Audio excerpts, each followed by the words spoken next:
It's a tough time for the Tories. They're a distant third in the polls, losing more and more MPs and councillors to reform. Kemi Badenoch has attempted to rewrite the narrative with an eye-catching policy promise. The next Conservative government will abolish stamp duty on your home. But once again, her challenger in waiting, Robert Jenrick, has made headlines, this time refusing to apologise for comments he made about a lack of white faces in one community. This is not about whether someone is one skin colour or one faith. Then why bring it up? It is the fact that some people are living in communities which are not integrated. We examine the political implications of Robert Jenrick's comments. I don't think we can just ignore and trivialise the fact that the black leader of the Conservative Party did not criticise him and in fact said that his explanation of why he said it was one that she accepted. And assess whether Kemi Badenoch's big new voter promise could help spark a Tory revival. I would expect them to have at least a modest bounce in the polls over the next few weeks. If I'm wrong, then I genuinely know nothing about anything anymore. Welcome to Talking Politics from London. I'm Tom Bradby. And I'm Robert Peston. If you're listening to this, not watching, Robert is in Manchester, having just left Kemi Badenoch's speech, which I also watched. There's plenty to discuss, and we'll do that in a moment. But the last 24 hours or so, the news agenda has been heavily dominated by the comments Robert Jenrick made, actually back in March at a Conservative dinner. Here's a reminder of what they were. It was one of the worst integrated places that I've ever been to. I didn't see another white face. And that's not the kind of country I want to live in. That recording was first published by The Guardian, and this is how Robert Jenrick responded to it. Look, I don't resolve from those comments. I said this is not about the colour of someone's skin. What I said was, I want to live in a country which is well integrated. Now, it's pretty hard to argue with the view that, I would say, that those comments are racist. And a lot of people, I think, Robert, before we kick off, may think, my God, you guys at ITV are so woke. It's perfectly okay to discuss fears about cultural integration and people who are coming to this country and not immigrating. And of course, that is absolutely true. And that is a whole separate discussion. And there is a very important discussion to have around that. And many people want to. But the plain fact of the matter is that what Robert Jenrick appeared to be doing was to suggest that the colour of someone's skin was directly related to the extent to which they do or don't culturally and socially integrate. And it's hard to view that as anything other than racist. For example, it's impossible to imagine Robert Jenrick wandering down a street in Berkshire or Hampshire or Gloucestershire or anywhere that is predominantly white and saying how concerned he was at not seeing any black faces and the idea that these communities weren't integrated or weren't representative of modern Britain. And that really is the problem. Interestingly, though, he didn't in any sense resolve from them. He didn't apologise, he didn't row back, and he just, effectively attacked the media for misquoting or at least misrepresenting him. And that, I think, is a very Trumpian policy. You don't gain anything from apologising and rowing back, I think would be the kind of MAGA thinking. And perhaps that was an indication of it beginning to play into the British public debate. What did you make of it all, Robert? So look, it was obviously an accident as far as Jenrick was concerned in terms of the leak. But as you say, it was very striking that his leader, Kemi Badenoch, didn't criticise him, said that they agree on the importance of cultural integration is how they put it. As I mentioned to you on the News at 10 last night, when I interviewed Kemi only 24 hours ago, she stressed that she is in favour of she's in favour of racial diversity, as she would put it, but not cultural diversity. And her view, and this is not a universal view, is that cultural diversity is not conducive to a happy, cohesive society. I think many people would now take the view that we all do have to have a shared set of basic values, but then there is, a very lively debate about how many of those values really matter and what they are. On Jenrick's own response to the furore, I think he's doing, you mentioned Trump, I think actually the UK analogy, which is Farage, is sort of more apt. One of the reasons Nigel Farage is so successful as a politician, one of the reasons why reform has surged in the polls, is that he is remarkably good at feeling people's grievances and then reflecting them back. He does what actually I think no other political leader in this country does terribly well, is to convey a sense that he really gets the frustrations and the anxieties of very large numbers of people. Obviously quite a lot of those people are white men, but certainly not exclusively white men. Many people may hate the fact that Robert Jenrick said at a private event, that he was wandering around a part of Birmingham and hadn't seen a white face. But truthfully, there are, I'm afraid, very large numbers of British people who have those same thoughts. And they rather like hearing a political leader, rather than chastising them, basically saying that he's doing the same. And, that is the challenge for, politicians who don't have those views, is how you reach the very large numbers of people for whom what Robert Jenrick said was not outrageous, even if people like you and me, can at times feel a bit upset by it. Well, it's a very difficult issue to cover, is the truth of it, for media organisations in a lot of ways. And it might be worth, I thought, explaining a little bit of why. There are a lot of people, many listening to this podcast, no doubt. Certainly, we know a lot of people who watch our news programmes who, worry about cultural integration, as you were saying, and for perfectly good reasons. To quote some random example, supposing you've got somebody who's come here from Afghanistan, they may be, trying to get here to escape a dictatorial regime, but equally well they may be principally here for economic reasons, and they may bring with them a lot of cultural attitudes, for example, to women that are more prevalent under the Taliban. I'm picking an extreme example, but there clearly are. Well, no, but hang on a second. But these are not. But these aren't. You picked a hypothetical extreme example. Actually, more relevantly is a very recent atrocity.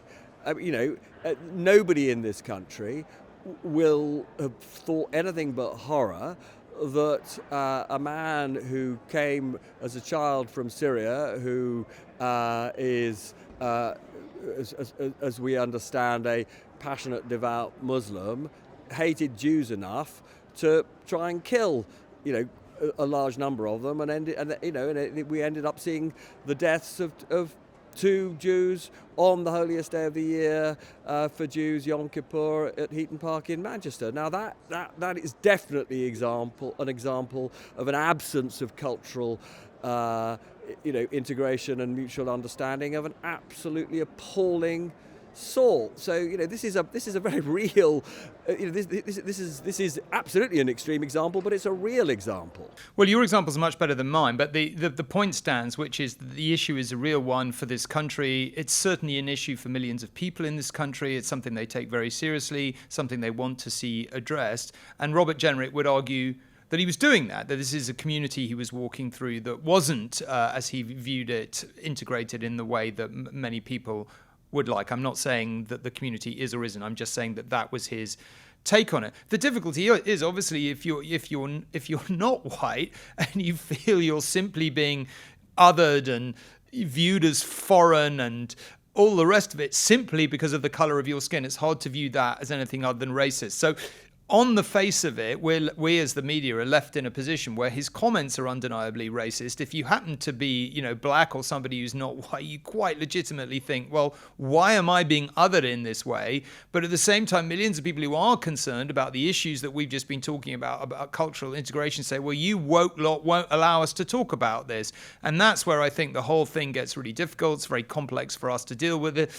We feel like we have to point out the remarks are racist and the reasons why lots of people are offended by them, and yet we also have to acknowledge that there are issues behind it that people have quite legitimate concerns with. And I think okay, but can I need to put something back to you though on this, because I don't think we can just ignore and trivialise the fact that the black leader of the Conservative Party did not criticise him, and in fact said that his explanation of why he said it was one that she accepted. I don't think it's reasonable just to say, well, which is what you're effectively implying, that she's a bit weird.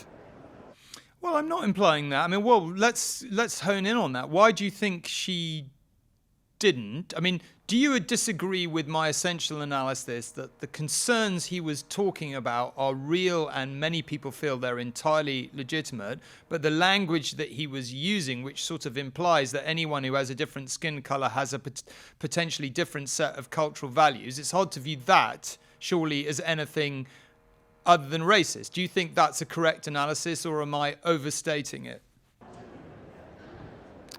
No, I don't think you're overstating it, but I do think, and this is the bit where I think there is a genuine challenge for all political leaders, and indeed for people like you and I who, have a sort of public voice and talk about these things.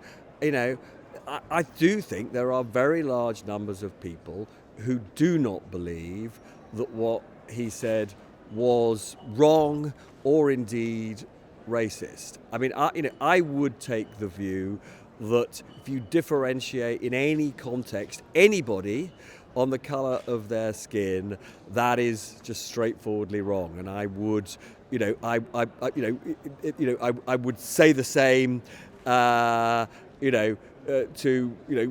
a brown person or a black person who went to a white area and said, oh my God, it's appalling. There are no non-white people here. I just think that is not the appropriate way to view any community, and I think that so I think that is right. But I also take the view that there is an important debate to be had about integration. Let me just move it on to one other thing. Do you think Kemi Badenoch backed him because fundamentally she agreed with the issue he was trying to raise and wasn't particularly bothered about the language he was using? Or do you think she backed him because right now she didn't think not backing him was a tenable position for her as leader, given that he's her chief rival?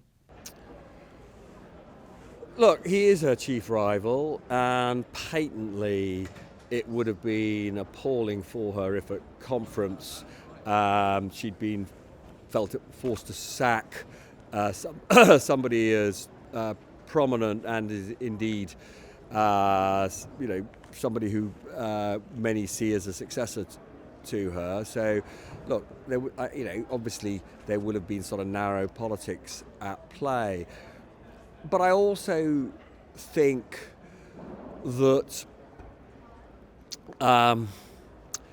she has a history of backing away from, in a sense, the instinct that many would have to sort of ratchet up the rhetoric when it comes to, accusations of racism. I mean, it's obviously interesting, that a black leader of a mainstream party would take that view. If I'm honest with you, I'm not 100% sure that I do completely understand her rationale. I'm sure she's got one. She's a very intelligent person. She'd have thought it through. I'm not sure I do completely understand it.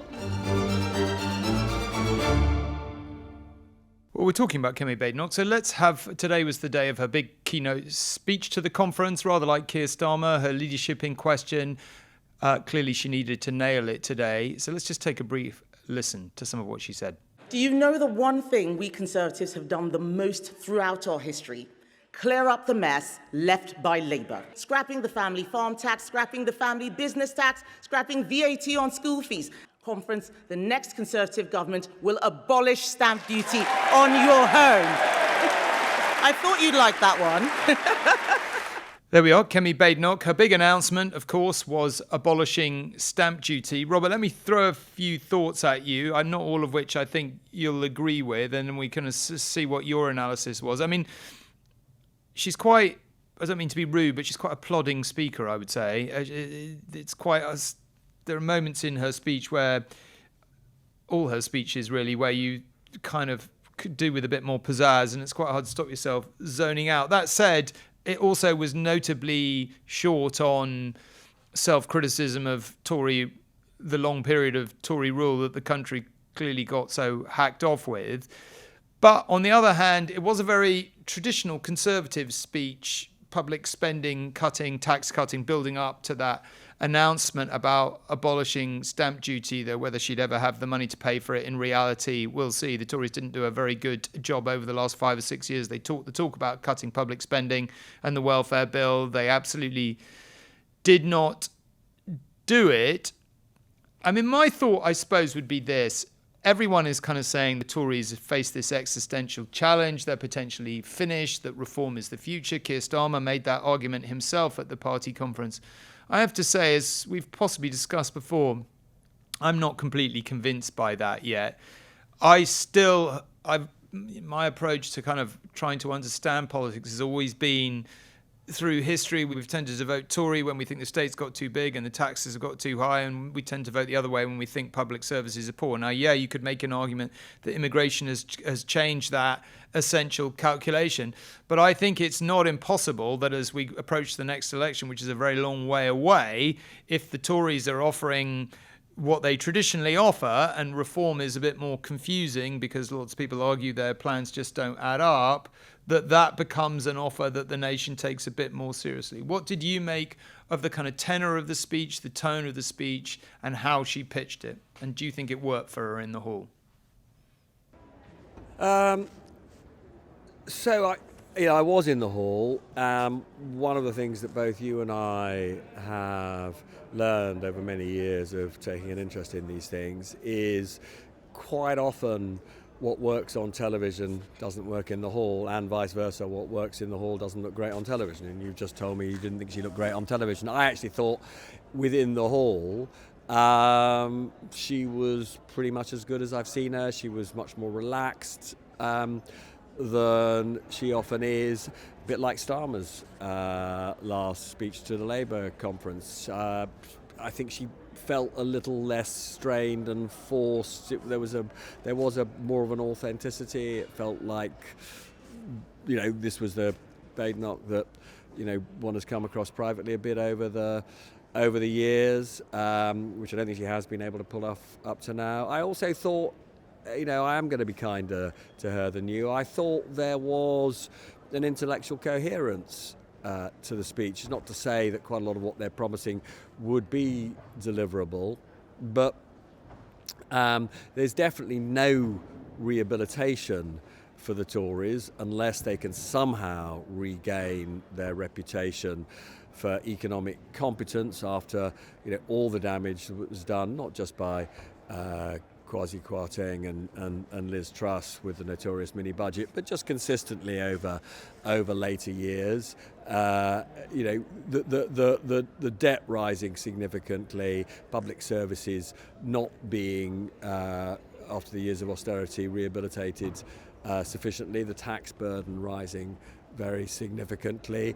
A lot of that is down to the cost of COVID, but by no means all of it. The one area where latterly they delivered tax cuts, which was 20 billion of national insurance cuts, they were patently, given what had been happening to the debt, not affordable.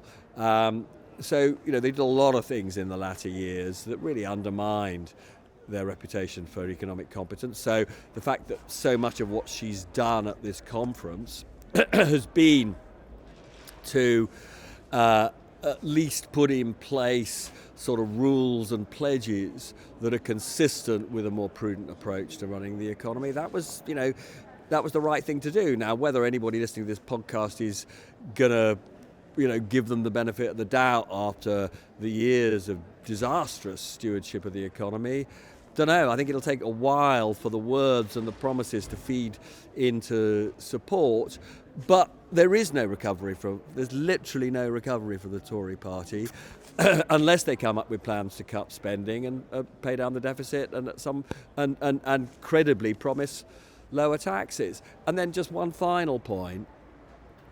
The tax that they have promised to abolish is definitely the right tax choice. You can find almost no serious economist who thinks that stamp duty on houses is anything other than an absolutely terrible tax, because it basically makes the costs of moving ridiculously expensive. And what we need in this country is we need more people, particularly older people who've got houses that are way too big for them. They need to be encouraged to move, to sell, but they're deterred by the fact that it costs so much to move, largely because of stamp duty. It's bad for job mobility. People don't like to move because the cost of moving as a result of move to another part of the country. People don't move as much as they should because of the cost of stamp duty. It's a terrible tax. So, if you'd asked me, in fact, weirdly, we had a briefing beforehand saying she's going to make a big announcement in the speech.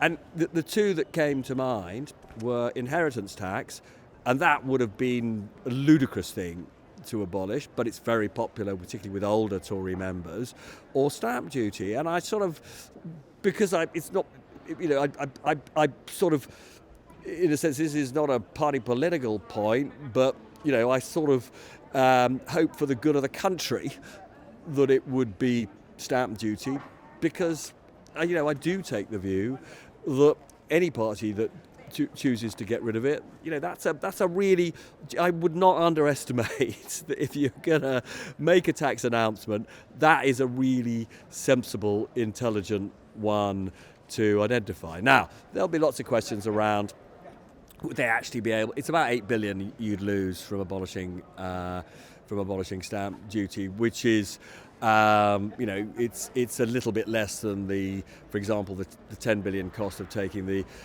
2 pence in the pound off national insurance, which Jeremy Hunt did, the last Chancellor, right at the end of his time in office. And, as I say, I think that was a mistake. I am a little bit, being a bit kinder to them, because, if you're going to... And actually, there's one final point about it, of course, which is it also shows, I think, quite importantly, that they're not totally obsessed with simply shoring up the votes, of older people, which has traditionally been the Tory way, that pretty much everything they did was geared way too much at making sure they didn't lose too many of their retired voters. This is something that disproportionately will help younger people get on the housing ladder. So from all points of view, and he says, I'm sorry to be, more up on it than you are, but honestly, I genuinely think this was an important proposal. In a sense, I think we're kind of not making dissimilar points. She needed to settle down her party and settle down her leadership, and she needed to give a speech that was going to do that. And my strong impression of what she said was that it would, and that she was saying things that were going to settle her down within the Tory party. And I certainly agree that it was good enough to do that job for her. I also think I think people are in a way unfairly down on her sometimes, because, and we have been, at PMQs and so on in the past, but I think it's much too early to write her off. I think the Tories would be insane to change their leader again. I'm sure we both agree on that. And we just don't know where the country will be by the next election. We may be very fed up with high taxes and high spending, and we want something different. And it may well be that they come through. Yes, they're languishing in the polls, but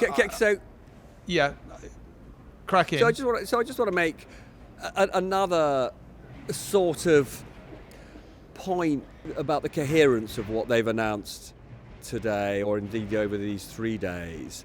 There's an enormous amount of evidence, and this is true of America and Europe, that over the last 10, 15 years, this big gap opened up between voters and the people they elected, parliamentarians. And that gap was largely over issues like immigration, law and order, and some of the sort of identity issues. And on the whole, people who were elected were way more liberal on these issues like border controls and identity, way more liberal than voters. And that was the sort of fertile ground that allowed, parties like Reform to, surge as they are doing, Farage to become quite such a sort of popular politician. Now, one of the things, obviously, she's been doing, and we talked a bit about this right at the start of the podcast, with her concerns about so-called multiculturalism. One of the things that she has absolutely been doing is moving her party in a much less socially liberal direction. And obviously, the other big thing that she talked about here was, deporting 150,000 migrants who don't have a legal right to be here every single year by the establishment of a sort of Trump-style borders, ICE borders, or sort of immigration police, excuse me. Now, that is, her sort of direct challenge to to reform on these, as I say, social and identity issues. However, interestingly, voters and parliamentarians are less far apart when it comes to management of the economy. And, she has taken the view, rightly, that the only route back for the Tories is to restore their economic credibility. And so I do think there is a chance that, we'll see. Okay, we may be proved I may be proved in the next couple of weeks to be just unbelievably out of touch. But I would expect, on the basis of this mix of sort of economic conservatism, orthodoxy, smaller state, lower spending, lower borrowing, plus the abolition of stamp duty, and then all the sort of tough stuff on immigration, I would expect them to have at least a modest bounce in the polls over the next few weeks. If I'm wrong, then I genuinely know nothing about anything anymore. But it's obviously not the Tories out of the woods. I think it's being a moron who sort of thought that somehow, on the basis of today, they could be confident of being a contender to win the next election. But I think she has done enough, not only to sort of stop the rot, but possibly see a modest bounce. I'd be pretty surprised if there's a bounce, because I think they're having a lot of trouble getting any cut through at the moment. They're still earning the right, as one or two of them pointed out this week, to be listened to again. And I'm not sure we're at that point. But I think what they did do is that they set the groundwork so when people are willing to listen, there's something to listen to. And we should probably wrap up. But I just want to end with one question to you. The abolition of stamp duty, they obviously didn't really go into the details of that, and we wouldn't expect them to now. Do you think that would just be the end of kind of property taxes of that kind? Or do you think, we've heard so much speculation about what's going to be in the budget and all the rest of it, but do you think if the Tories were to win power and they abolished stamp duty, they would come in with some kind of other property tax, be it an annual tax or any of these other suggestions that have been made? Or do you think their intention is just to wipe out property taxes of that kind altogether?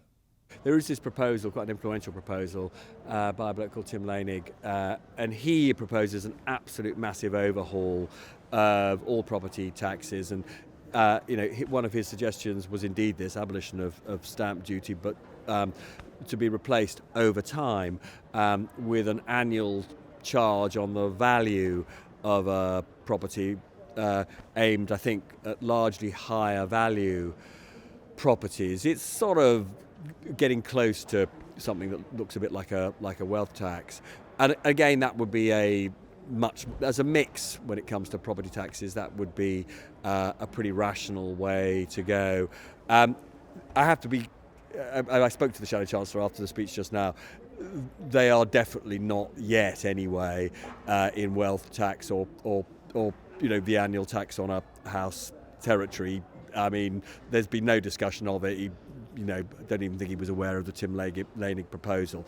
Now, it's not to say they might not get there at some point. It doesn't sound all that Tory to me, that annual tax on properties. However, I do think it is something that the Treasury has looked at. I do think it's something that Labour has been looking at.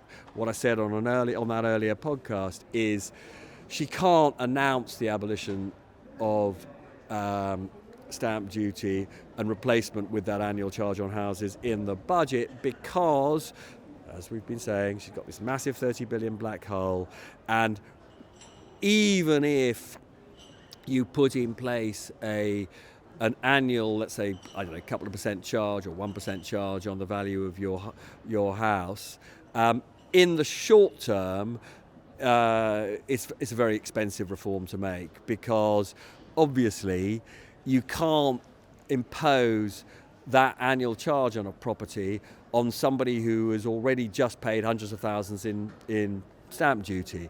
So you can only impose the wealth tax on people who don't pay stamp duty, and so it builds up very gradually over a long period of time, and for the first few years it cost the Treasury billions of pounds. Now, many people, including myself, would say this is a very sensible reform, but you have to have a bit of a cushion to afford the costs for the first few years. And as we know, poor old Rachel Reeves has no fiscal cushion at all. What she has is a black hole, and she doesn't want to add to it. Okay, we better leave it there for now. Thanks very much for joining us. Robert and I will be back with Talking Politics very soon. If you haven't already, do hit subscribe on YouTube or on any podcast platform to make sure you never miss an episode. Until the next time, it's goodbye from me. And it's goodbye from me. See you soon.